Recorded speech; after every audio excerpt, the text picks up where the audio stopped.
नमस्ते, जय हिंद, जय भारत। तो ये महत्वपूर्ण वीडियो उन सभी बच्चों की रिक्वेस्ट पे जो ये जानना चाहते हैं कि ma'am state bar council of India और ऑल इंडिया बार एग्जामिनेशन में क्या अंतर होता है। यानी कि state bar council of India भी आपको पता है कि हमें सर्टिफिकेट देता है एज एन एडवोकेट प्रैक्टिस करने के लिए, और ऑल इंडिया बार एग्जामिनेशन भी इस एग्जाम को क्लियर करने के बाद हमें सर्टिफिकेट देता है COP नाम का, जिसे कि BCI द्वारा जो है हमें मिलता है, यानी कि बार काउंसिल ऑफ इंडिया।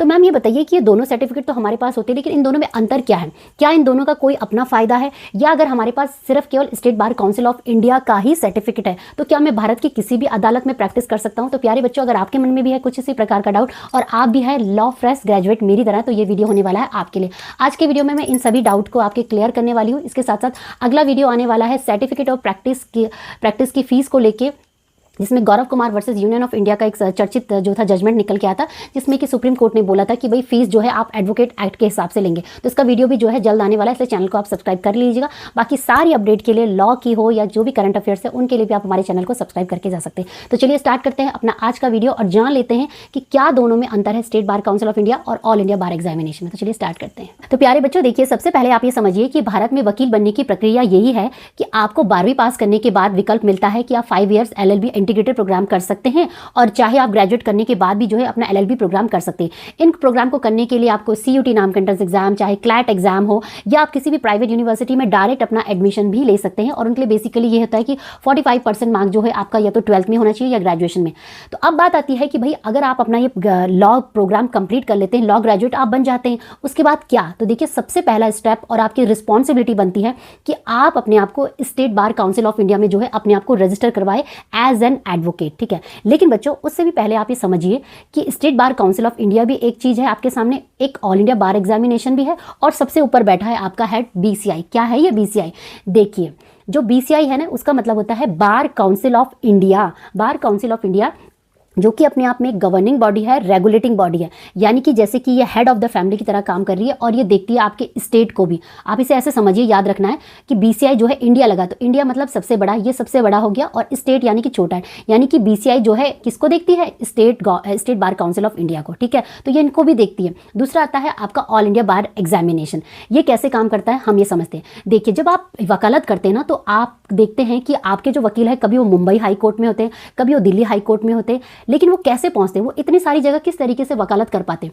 देखिए, जब आप अपने आप को एज एन एडवोकेट रजिस्टर करवाते हैं ना, तो सबसे पहले तो आपने स्टेट बार काउंसिल ऑफ में रजिस्टर करवाया। तो state bar council of registration जब आपका होता है, तो आपको जो सर्टिफिकेट मिलता है ना, उसको केवल कहते हैं प्रोविजनल सर्टिफिकेट, जो कि आप सामने देख सकते हैं। उसका मतलब ये होता है कि आप जो है अपने स्टेट में एज एन एडवोकेट जो है रजिस्टर्ड हुए हैं, लेकिन उसका मतलब ये नहीं है कि आप भारत की किसी भी अदालत में जो है एज एन एडवोकेट जो है प्रैक्टिस कर सकते हैं। ठीक है, तो state bar council of India भी आपको सर्टिफिकेट देता है, वो भी आपको अलाउ करता है कि आप प्रैक्टिस कर सके, लेकिन वो केवल आपको ये गारंटी करता है कि आप अपने स्टेट में जो है एज एन एडवोकेट प्रैक्टिस कर सकते हैं। अब रही बात कि भाई ऑल इंडिया बार एग्जामिनेशन का क्या काम है, तो देखिए, जैसा कि मैंने आपको बताया कि अगर आप भारत की किसी भी अदालत में प्रैक्टिस करना चाहते हैं, तो उसके लिए आपको देना पड़ता है आपको ऑल इंडिया बार एग्जामिनेशन, जिसके कि आजकल फॉर्म भरे जा रहे हैं और बहुत जल्दी जो है इसका एग्जाम होने वाला है। तो जब आप इसका एग्जाम क्लियर कर लेते हैं, इसके एग्जाम को क्लियर करने के बाद फिर से मिलता है आपको एक certificate of practice. Certificate of practice जो कि कौन देता है आपको? जैसा कि मैंने आपको बताया, हमारे हेड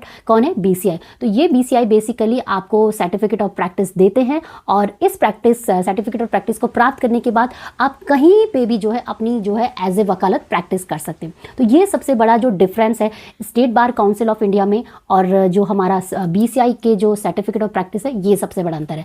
तो BCI बेसिकली आपकी रेगुलेटिंग बॉडी है, गवर्निंग बॉडी है, जितनी भी law colleges, universities, advocate act, advocate की फीस कितनी होनी चाहिए, उन सारी की जो कंट्रोल होता है ना, वो हमारे BCI के पास होता है। ठीक है, तो आई होप कि वीडियो में आपको समझ आ चुका होगा कि स्टेट बार काउंसिल का जो कंट्रोल होता है वो स्टेट तक ही होता है, और ये बेसिकली जो स्टेट बार काउंसिल का रजिस्ट्रेशन का जो वैलिडिटी होती है ना, वो 2 साल तक होती है। ठीक है, और जब आपको ऑल इंडिया बार एग्जामिनेशन COP मिल जाता है, तो ये जो है आपकी पूरी लाइफ टाइम वैलिडिटी होती है, और आप कहीं पे भी जो है भारत में एज ए एडवोकेट जो है प्रैक्टिस कर सकते हैं।